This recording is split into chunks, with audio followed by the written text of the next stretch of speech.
Hello, welcome to Unit 3. Glad that you're back with us. If you feel like your head is swimming right now after reviewing the content of Units 1 and 2, guess what? It's okay. Industrial hygiene, the field, and industrial hygienists have actually had somewhat of an identity crisis that has been well documented going back probably 10, 15 years into the probably the early 1990s. And the essence of that was that really no one really understood what the term industrial hygiene meant. And so, my gosh, we're having an identity crisis within the world of EH&S. At one time, there was serious discussion about changing the term industrial hygiene to occupational hygiene, which is a much more global or internationally understood term. At the end of the day, the organizations that were discussing this decided, you know what, we're going to leave it just the way it is, and we're going to do the best we can to promote awareness. And really, I think from my observations over the last 15 to 20 years, they have been quite successful, because I do believe people understand more what industrial hygienists do, and I think their stock value in terms of the services and the skills and education and knowledge that they provide as applied to any number of problems, I think has been well documented and well established. So they're highly valuable. Well, what have we talked about so far? Unit 1, we gave you some very, very basic information. We told you that industrial hygiene really is synonymous with health. And so it's really equated with the H in the acronym EH&S, or Environmental Health and Safety. The definition, we kind of walked through that a little bit. It's maybe a little bit long-winded and kind of open to interpretation. But hopefully now you understand some of the basics of anticipation, recognition, evaluation, control, some of the things that hygienists become very, very aware of as they go through their training and so forth. So that was Unit 1. Unit 2, we kind of dug into anatomy, and we looked at some physiology, and then a very, very important concept that we touched on was routes of exposure. And it's very, very important that we understand the relationship between the discipline of IH and the interest that industrial hygienists have in routes of exposure, because recall, we are worried about things that we are exposed to in our environment, and we know already now that there are many different types of these hazardous agents and the impact they have on us. So do they make us sick? Do they make me cough when I breathe in a contaminant that doesn't agree with me?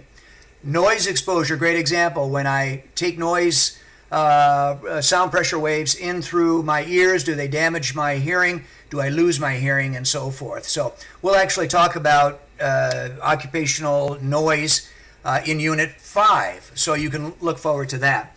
So routes of exposure, very fundamental. Also remember that when we talk about industrial use of chemicals, we're talking primarily inhalation as a main route of exposure. And then skin and eye exposure. And as you know from the reading in my lecture, I like to lump those two together. So between the three of them, you are really looking at kind of the heavy hitters as far as the things that most industrial hygienists get involved with and concern themselves with. Okay, so Unit 3, we are going to deal with toxicology. And one of the things that we need to understand is the many, many variables that come into play as we talk about a material that we're using in the work environment and being exposed to, from it being generated as a part of a work activity, it being then transported, probably most commonly in the air, through ventilation and air currents and air movement, and then it is received, if you will, by a worker. So that worker receives it and receives an exposure. Now, that little sequence of events may seem very, very straightforward, but what I want you to understand, and I think you will understand and appreciate it more after you get through this unit, that there is variability in every step of the way. And so one of the things that you'll learn about is that different work activities have different potential to generate, for example, airborne contaminants. So we think about the example in the written lecture of a grinding wheel generating dust. There are many, many examples. If I were a painter and I was putting paint on a wall, one of the constituents of paint is methanol. It's possible that I could be breathing in methanol vapors that are coming off of the paint that I am either rolling or brushing on the wall. And again, the examples are almost countless of things that we do in the work environment that result in us being exposed to something. So it's very important that you understand that first. The other concept that you'll pick up on, that it's been interesting to try to explain this to people in the lay public, and that is the fundamental tenet of toxicology, which is basically the dose makes the poison. And you'll get more detail on that through the reading and the lecture. And so what that really means for us is that we have to reach a certain level. And as you will learn, we call it a threshold level that has to be reached in order to kind of overcome the body's natural defense mechanisms, and therefore we have an exposure that has potential to cause some sort of physiological harm, some sort of adverse negative health effect. So that's really neat on a number of fronts. First of all, the fact that the body can protect itself to a fair degree in most situations. As I point out in the lecture, you've got to be careful though, because everything has its limits, and that's not too strange of a concept for you to understand. But wonderful defense mechanisms already in play as a matter of just being a normal, healthy person.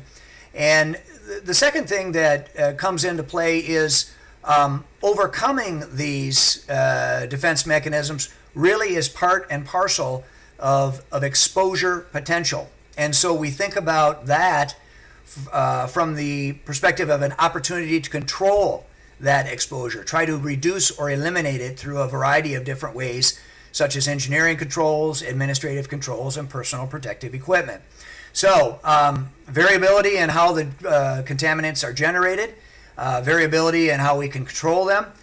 There's variability in how they are transported through the air. The possibilities are really mind-numbing if you think about them. So when we go back to that definition of industrial hygiene, it's both a science and an art. And you think about all those different things that we just have discussed. Science comes into play in some aspects of it. We can quantify our exposures in some cases.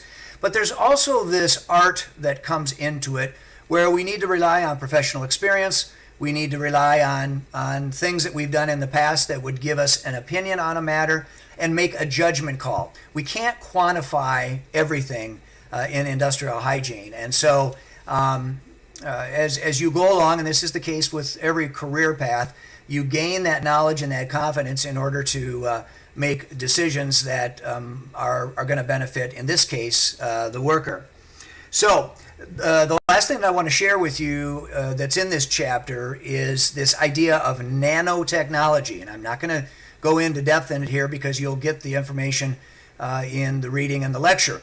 But nanotechnology is probably the newest thing to come around in the occupational environment that has excited the industrial hygiene community the most.